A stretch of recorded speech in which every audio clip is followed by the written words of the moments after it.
Okay.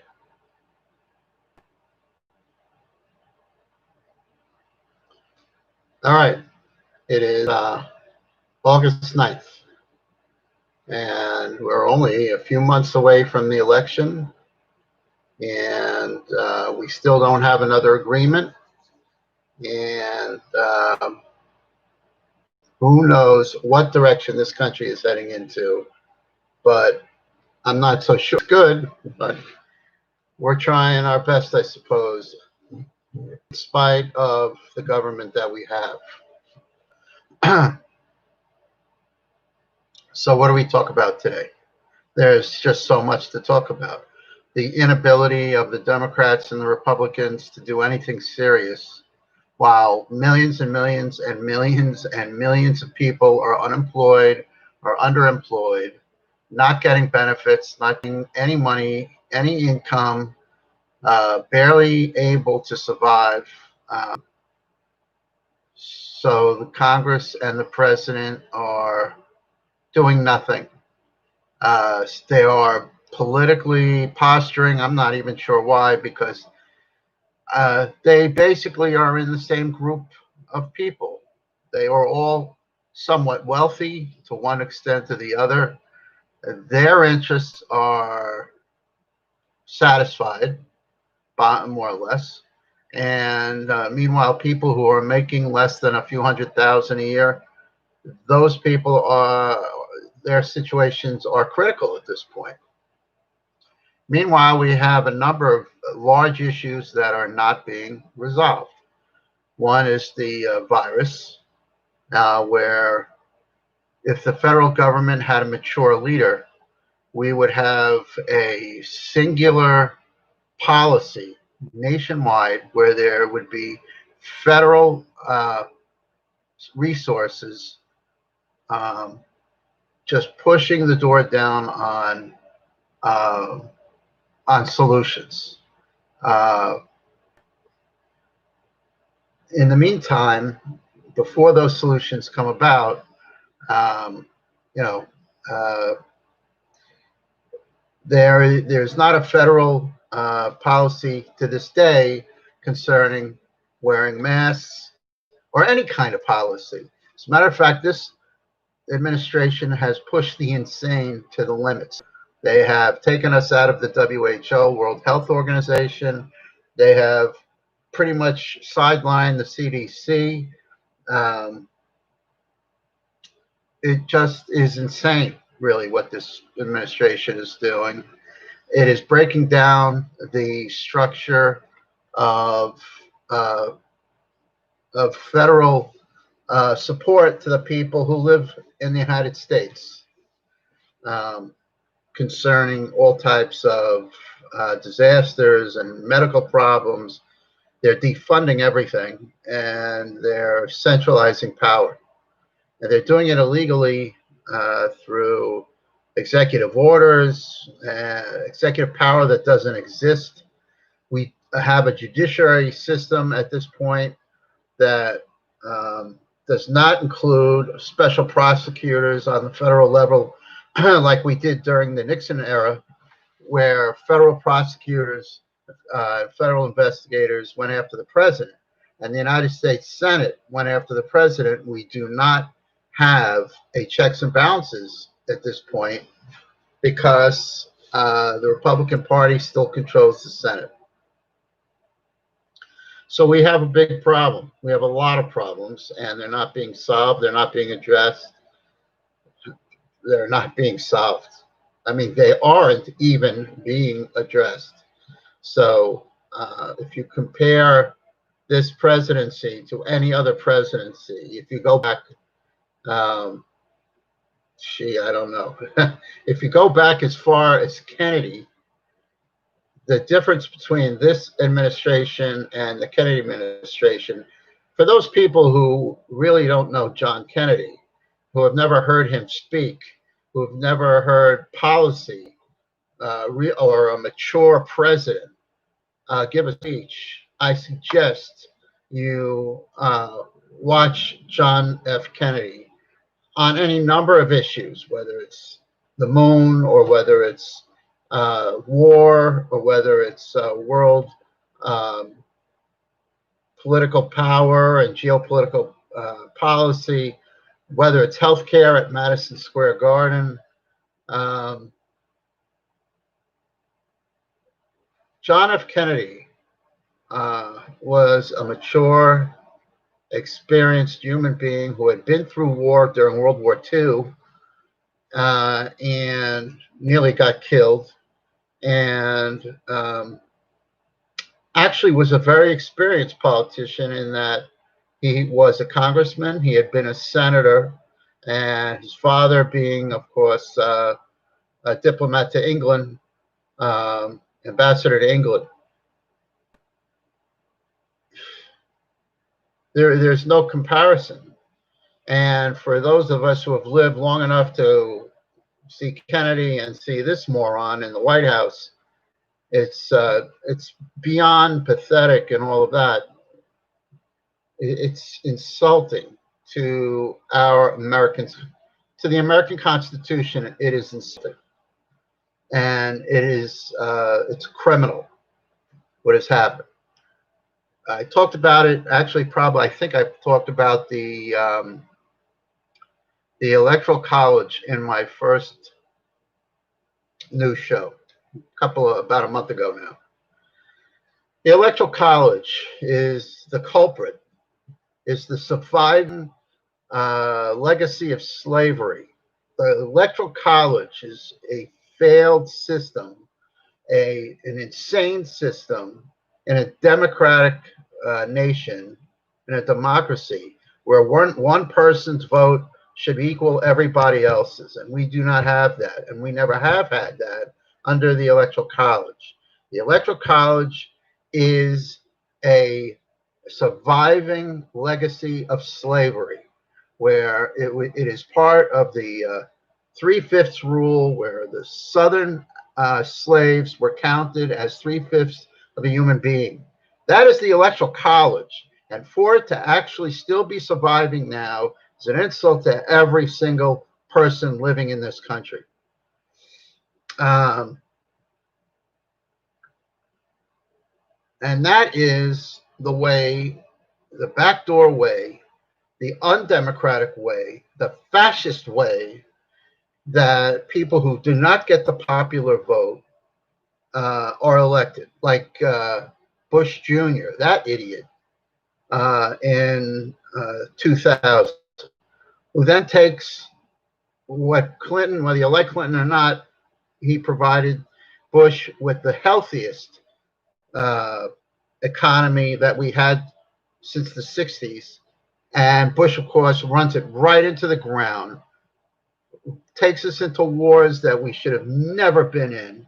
Of course, the Democratic Party and Biden voted for all those wars, and created the Patriot Act, and created this neo-Nazi state that we're in, and totalitarian thinking, that culture that we're in.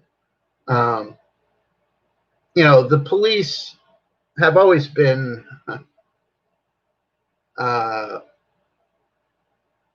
I don't know how to say it. I guess the police have always been the police, in that they have always been used to attack the left, attack people, kill people in the labor movement during the 1880s and 1890s, with the Pullman strikes and the strikes against the huge train conglomerates and the oil conglomerates, and then the 20s and the 30s and the 40s and the 50s and the 60s against the war protesters. I mean, this is exactly what police are not supposed to be used for, but they have been a political tool of the right the entire history of this country. So we're living in an era where we have been so tilted to the right that anything even close to being centrist even is radical to people who believe in a police state, who believe in a culture where The police are militarized, where we have soldiers overseas for 2 years, 5 years, 10 years, 20 years, and that's all right. That's exactly the most unconstitutional thing that is imaginable. Washington and Jefferson and Adams and all of them wrote right in the Constitution and in the Federalist Papers, Madison, Hamilton, and Jay, all they did not want a standing army, even. They did not want a standing army. They were scared of a standing army because they saw, they witnessed, they lived through what a king could do, what a very strong executive could do, which is crush the citizens at any moment. And, you know, that's what's happening in Portland. That's the test now. That's the latest test. Portland and wherever else that this administration is going to send troops. You know, these are federalized officers at this point. These are guys that are still just eating hot dogs one night and are at the border, but they can always get to the next level and actually really bring in U.S. troops. That would be just another step towards totalitarianism. I never thought I would see this in my lifetime. Well, I thought about it way back in the late '60s and early '70s. You know, we would have these essay questions on, you know, can Nazism ever happen here? And I was asked that in a history class at the University of Miami back in 1974. And out of a class of about 50, I will never forget it, me and one other guy said the answer to that question is yes, it can happen here. And 48 people said no, it can't. I knew I was right. I knew I was right because I know history. Most people do not. And history, you know, human beings are the same, whether it's 5,000 years ago or now. They are the same. They are violent. They have a violent nature. They love to kill their neighbor and demonize them, whether the neighbor is Germany and France, or Catholic and Protestant, or Hindu and Muslim, or Jewish and Muslim, or whatever the heck it is. It doesn't matter. Tall, short, fat, and skinny. It doesn't matter. Human beings create divisions. You know, we live in a cave and you live out in the field. We're going to go out and we're going to kill you. And we're going to take everything you got. That's humanity. It's humanity. So that's the history of humanity. And since World War II, there was something created called the United Nations. And we were one of the major supporters of the United Nations. So hypocritically, you know, hypocritical.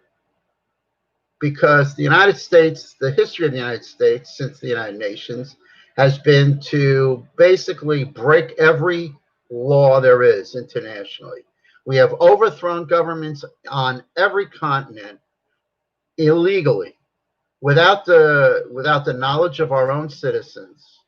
The Senate and the Congress not telling the citizens of this country how their tax dollars are being paid, not telling them that we're dropping bombs in Colombia, South America, and Haiti, and Nicaragua, and Panama, and in Iran, and Iraq, and Yemen, and Pakistan, and India, and Kashmir, and Afghanistan, and forever. We're killing them all. We're dropping bombs on everybody. We've overthrown dozens of countries illegally. And the American public, by and large, are not aware of those facts. They're aware of some of it. they don't want to believe it. They don't want to believe it, but they don't want to know, yeah, because it's so ugly. And the worst case of that, the worst example of that, is the United States in 1953 overthrowing Iran, and we're paying for it. We have paid for it for every single day since 1970, really since that day that we did it in 1953. But since 1979, we've been paying for it with a Middle East policy that is absurd, illegal, and it is a waste of trillions and trillions of dollars. Thousands of American kids have gone there and gotten themselves killed in those wars that have been created by Ronald Reagan and Bush Sr., Bush Jr., and whoever else is involved. Okay, enough from my rant. The one thing, believe it or not, one of the things that I really wanted to talk about, and most people probably, if and when they ever watch this, may not remember it, or probably was not alive. But I do want to talk a little bit about 1968, the election of 1968. In 1960, John Kennedy beat Nixon. Just barely beat Nixon. It was a close race. And Nixon, being Nixon, he did not disappear. He went back to California, wanting to become, he wanted to become president of the United States. So Johnson was vice president. And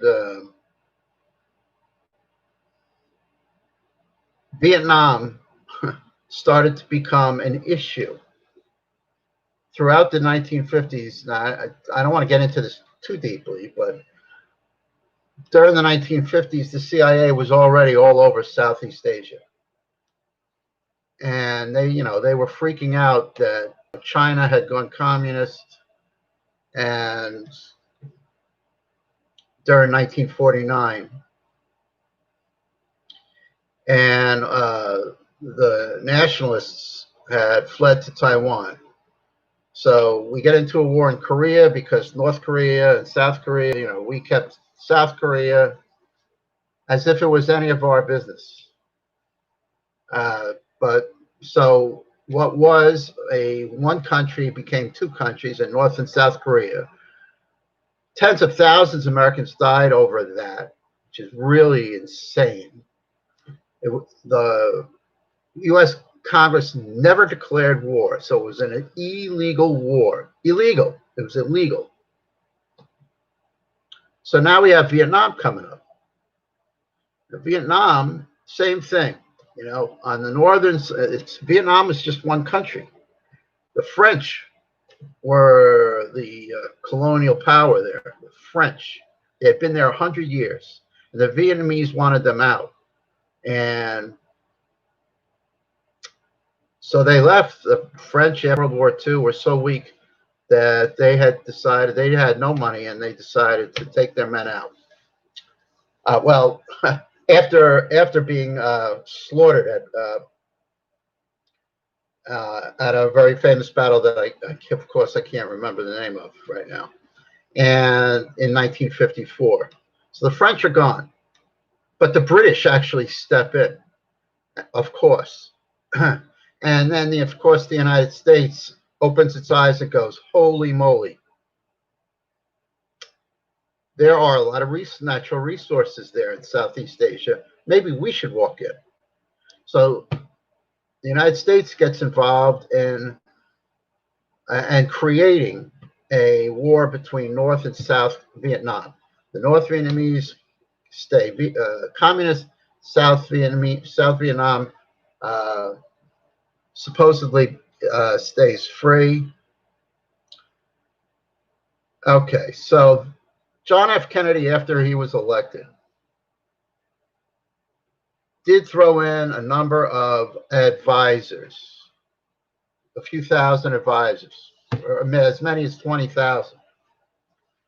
But he did not want to send in, he did not want to create a war there.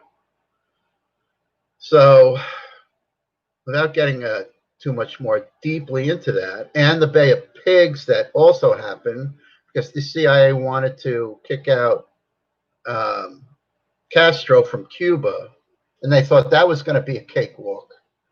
A disaster happened at the Bay of Pigs in Cuba, and American forces were supposed to help out, the forces that were going to take out Castro. And Kennedy said, no way. And CIA was not too happy about it. They thought he was going to give them an automatic green light because the presidents before them, especially Eisenhower, was saying yes to everything. So Kennedy said no, and said the CIA was not used to that. So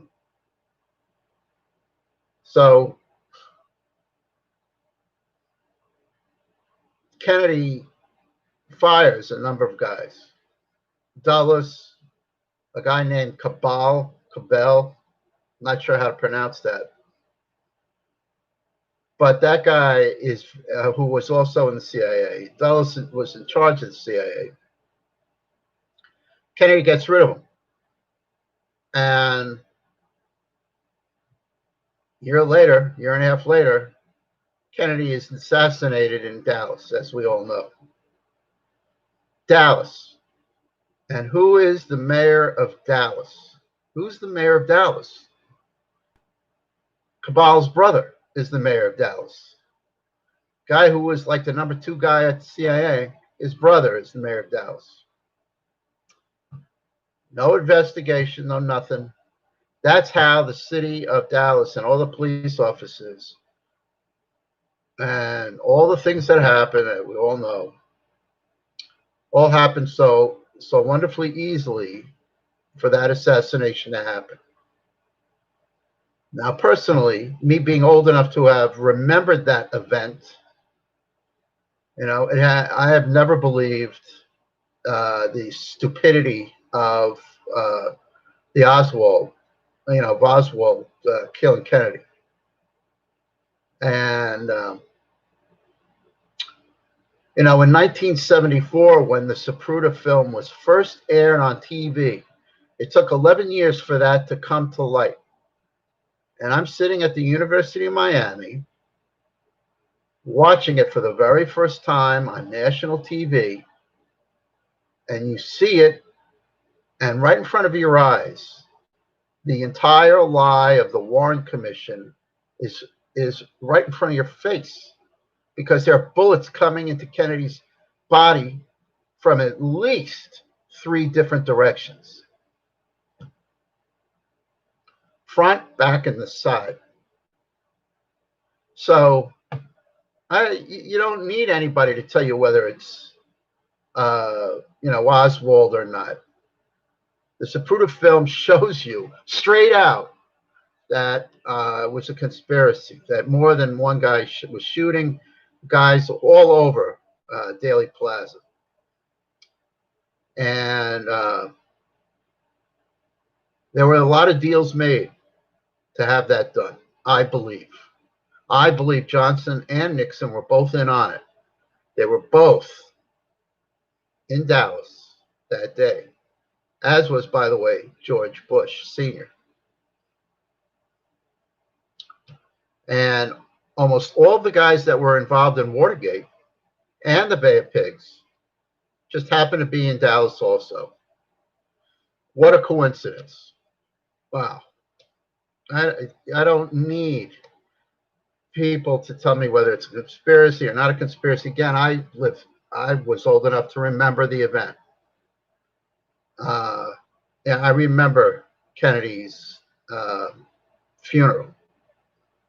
And all the years since then, all the baloney and the Warren Commission. The Warren Commission. The president just got shot. Why on earth, first of all, why would there be a commission? Why didn't the FBI have a full investigation?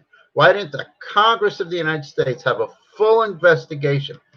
A Warren Commission, a commission created by Johnson. Do you know who was on that Warren Commission? Almost all, the entire commission. It's only 7 guys. And it was all made up of Southern Democratic senators and congressmen. And I think a couple of Republicans also. And they all hated Kennedy. So they were all liars. And Warren, he didn't want to be on that thing. That's the last thing he wanted to do. He was busy being Supreme Court justice and just sitting back and having a nice life. He didn't want to get involved with that stuff. He didn't want his career to be ruined. The Warren Commission. So they closed that case faster than a speeding bullet. And there were so many deals made. And I truly believe, now let's get back to 68. Johnson won Kennedy's second term by the largest popular vote in the history of the United States. Won almost every single state. Won gigantic victory. The House and the Senate became gigantic Democratic clubs. Very few Republicans in either house. So he does on the domestic side. On the domestic side, he's brilliant. Absolutely brilliant. Creates Medicare, Medicaid, passes human rights bills and civil rights bills, housing bills, creates practically the Great Society, which would have gone hand in hand with Franklin Roosevelt's New Deal. And it was brilliant. But then he goes ahead and he creates Vietnam, where Kennedy was about to actually bring home the advisors. Johnson sends something like, well, it ends up being nearly 500,000 guys. And the last year of the draft was my draft year, 1973, where I had to sit in front of a TV and to see whether I was going to be sent to Vietnam and have my head blown off, like a number of kids that were in my town and came back in body bags for no reason. You know, Vietnam, the farmers of Vietnam never invaded Indianapolis or Trenton, New Jersey. We bombed the crap out of them, and we murdered over 3 million Vietnamese. Murdered them. It was murder. And that war was the worst criminal military action since World War II. And in March of 68, even though there was a growing protest to stop that war, Johnson would have been reelected. And instead, in March, he actually gives the election not to a supposed Kennedy. He actually gives the election to Nixon by not running. That's what happened. I remember watching Johnson that night. I'm sitting at home, watching this guy who won a few years before the biggest electoral victory of all time and the popular victory of all time, and gives up the presidency, says, I'm not going to run. He says it in March. I'm not running. Are you so scared of Kennedy? I don't think so. But that's what everybody thought. I didn't think so. Not back then, and definitely not now. Now I truly believe that Johnson's promise and payoff, Nixon, was to give up the presidency in 68 and give Nixon the presidency in 68. And that was going to be his payoff for helping murder John Kennedy. And then when Watergate happened and messed up Nixon's plan because he was such a rotten president, who do they pick as vice president?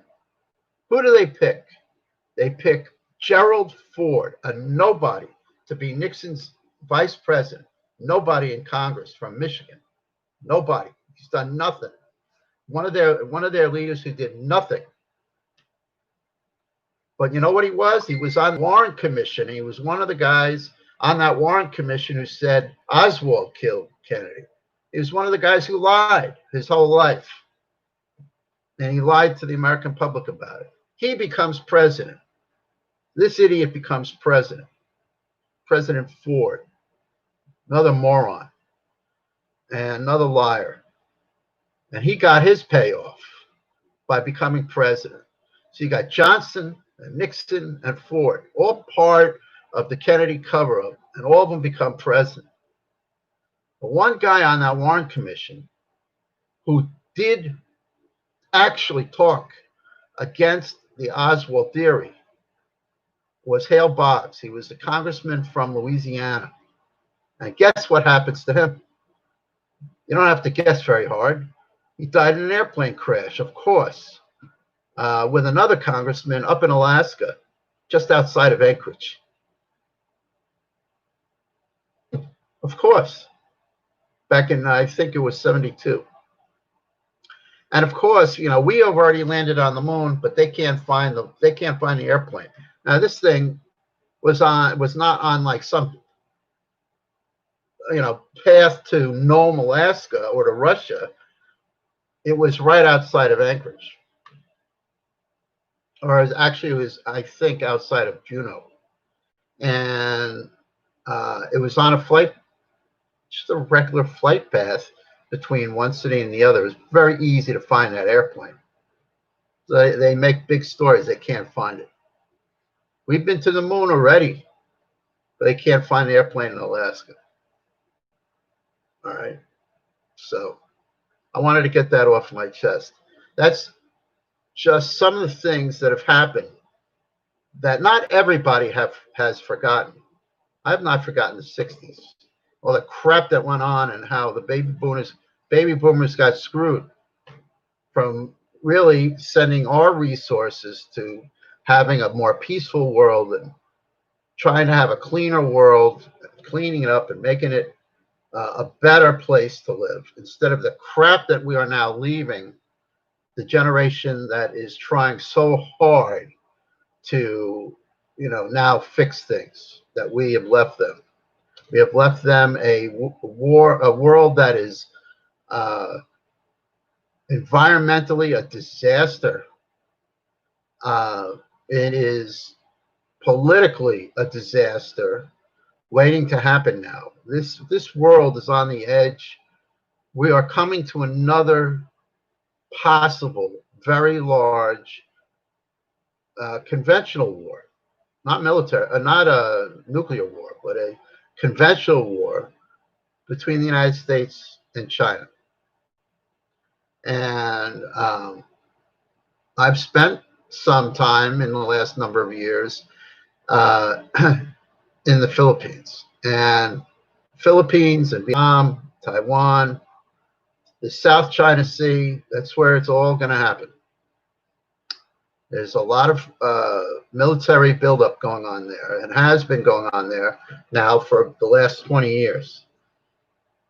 And the amount of trade that goes through the South China Sea is about 3/4 of the entire world trade goes through the South China Sea. So I think I'm going to leave it at that. I wanted to kind of rant and rave a little bit about that, about a couple of those things. Most people at this point who are on the internet They weren't alive even during the 1980s or 90s. So there are some things that people need to hear that happened not back in the caves, but happened in the 60s and 70s. You know, post World War II. The post World War II world is all connected from the 40s up till now. You may not have lived then, or you know, it may have been your grandfather's world or my father's world, but that world is connected to today. There's some of us who still remember and have not forgotten things that happened back then. They're not in school books. They don't teach you this garbage. And the funny thing is, it is all connected. You know, it's all happening in one place, and it's all right here. So anyway, that's it for now. I'm past where I wanted to be. It goes by real fast. So thanks a lot. See you next time.